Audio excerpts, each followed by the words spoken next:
What is going on, everyone? Today I'm going to be giving you a spoiler-free review for Venom: The Last Dance, which of course is Venom 3. I got a lot to say about this movie, surprisingly. I didn't think I would, to be honest. I was not really excited for this movie whatsoever. Even though I enjoyed the first two Venom films, there was just nothing about this third film that was getting me intrigued in it. The trailers weren't that interesting. None of the plot lines were that interesting. Seeing Null in it was kind of cool because I obviously know that that's a character from the comics. I wasn't aware of this character from the comics beforehand, but obviously now I do, and there were some interesting things there, so I was like, okay, I'm a little more excited now, but even then, just didn't have a lot of excitement.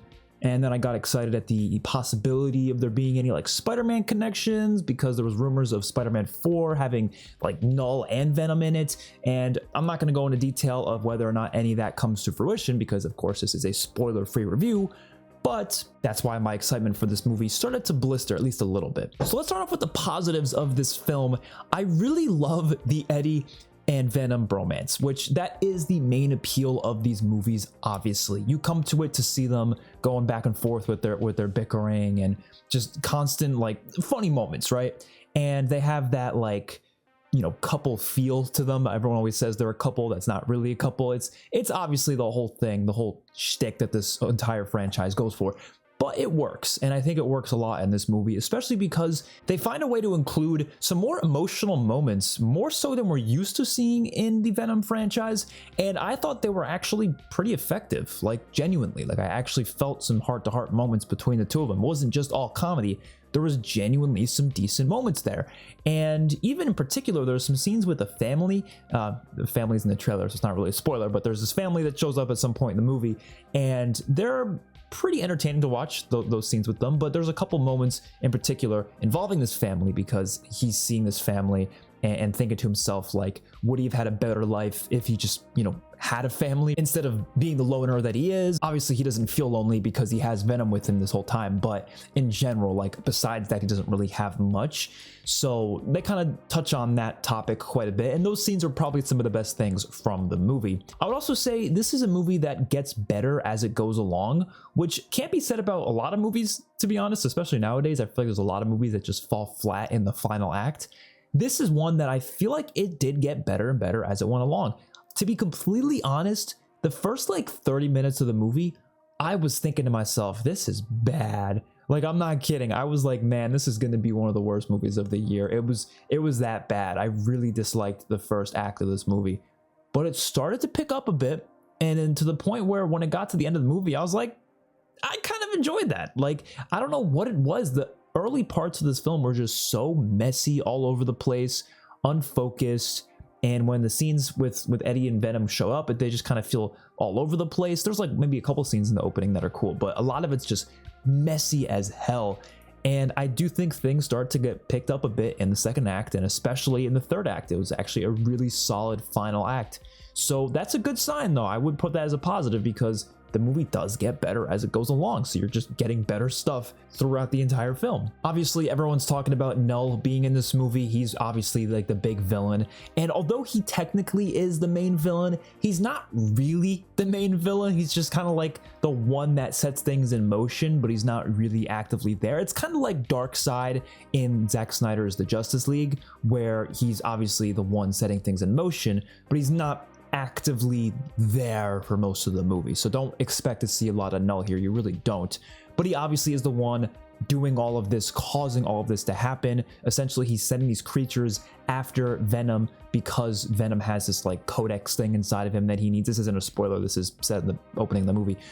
He has like this codex thing that he needs to basically destroy the world. It's one of those, you know, stakes where it's like, oh, the world's gonna get destroyed if this happens. It's, you know, one of those things.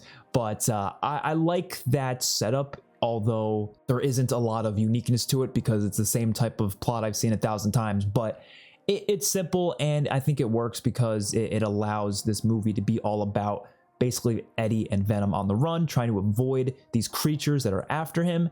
And because there's these really huge stakes involving it, you do get a lot of great moments there. There's actually like moments where you're like, holy shit, this could be huge if this happens in the way that Null wants it to. The movie looks great. I saw it in IMAX, and there is a lot of aspect ratio changes in this movie. When they go to some crazy big scenes, they show that aspect ratio, they lift that shit up I don't know, it looked amazing. I was in awe in some of the scenes. It's not the best movie I've ever seen. It's not even close to the best movies I've ever seen. I'm just saying it looks pretty good for a comic book movie, at least nowadays. I thought it was pretty solid. There's a dance scene in this movie. I'm not kidding. There's a dance scene in it, and it's actually pretty decently shot. Like, I'm not lying. Like, it's a pretty good scene. I'm seeing it in IMAX was kind of cool. So I'll give it that. The movie has its moments, and the final act has some pretty cool battle stuff that also was really cool to see in IMAX. And lastly, the comedy works most of the time here. I would say with these movies, it's kind of like 60-40 for me. Like 60% of it's really funny. The other 40%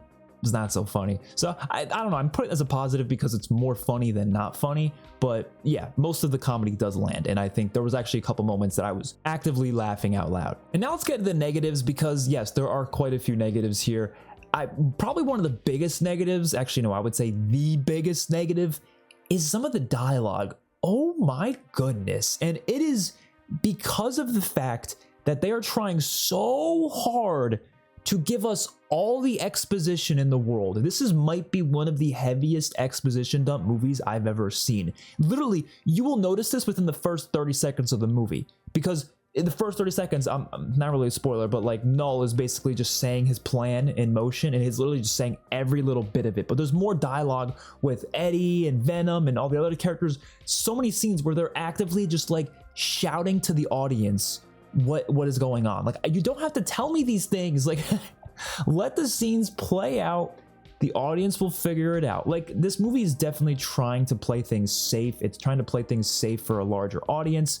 I don't think they're that concerned with making the best movie ever here. They're not even concerned with making a great movie here. They're just concerned with making sure audiences are entertained and engaged with the film. And obviously, doing stuff like this does keep them more engaged with the plot, because less people are going to be lost. You can't get lost in this movie. You're going to know what the hell's going on no matter what. Like, unless you're the stupidest human being on planet Earth, you're going to know, because the characters shoot it at your face. And I just personally don't like when movies do that, because it feels inorganic. There's ways to do it that work. There's definitely ways to do organic exposition. This is not the way to do it. This movie does it pretty badly, especially in the first act, which is why I hated the first act as much as I did, because there was so much of that exposition dumping. It was all over the place, and I was like, bro, just stop it already. I mean, at the end of the day, it's a popcorn film. It's one of those movies that you're not really going to for the story. You're just going to watch fun shit, and I get it. But like, I do prefer the movies I go to see to be well made overall, and I'm gonna rate it negatively if I feel like there's things that are holding it back from being a much better film. I think there is a way to make it a fun popcorn flick while still making it not feel so inorganic. There's also so many plot threads in this movie, and a lot of them go unfulfilled. I'm not against there being a lot of plot lines and a lot of stories in a singular film. I'm a defender of Spider-Man 3, for example. Like, I'm okay with having a gajillion different things going on, as long as I feel like those plot threads are wrapped up nicely in the end. Like, they actually get a fitting end, and it all works out. This movie has so many things that I don't feel like have a fitting or fulfilling end, and it just kind of makes the movie feel a bit messy, because it's just like these things are introduced, and then when they get, taken out or killed or just whatever, there's some sort of ending to it in some way, shape, or form. It's always like out of nowhere, or it's like way too late in the movie, to the point where it's like, well, this should have happened so long ago. Why did this happen now of all times? And there's a lot of moments like that in this movie, and unfortunately, I think there's a lot of stuff that's wasted as well. Like, it's just, there's so many things that's going on, and I feel like there definitely could have been a better balance. Some stuff should have gotten more of a spotlight, and other stuff should have gotten less of a spotlight. That there's just need to be a little bit more reworking there, I feel like, but how it was, it just didn't really get that. I honestly don't have any more negatives than that, but those two negatives are really huge, like big negatives, to the point where I'm going to give this movie a rating of a 6.8 out of 10. That's not like a really low rating, but for me, if you watched a lot of my reviews, my ratings are usually not that low. I love a lot of the movies I go to see. I usually don't hate movies, so 6.8 is decently low for me, but it's not that low. It's like around the range of it being a good film, but not a great one. It's just like teetering on the line of average and good. I think it's a little bit above average, and so 6.8. I had a good time watching it. I had a really good time. There's a lot of good scenes. There's a lot of good moments. It just, unfortunately, that first act especially, and some of the storylines, just very messy. Dialogue's all over the place in a lot of scenes. But at the end of the day, it still worked for me for most of the runtime. Therefore, gotta give it a decent rating. Hopefully you guys enjoyed. Let me know your thoughts in the comment section down below. I will see you all in my next one. Peace out.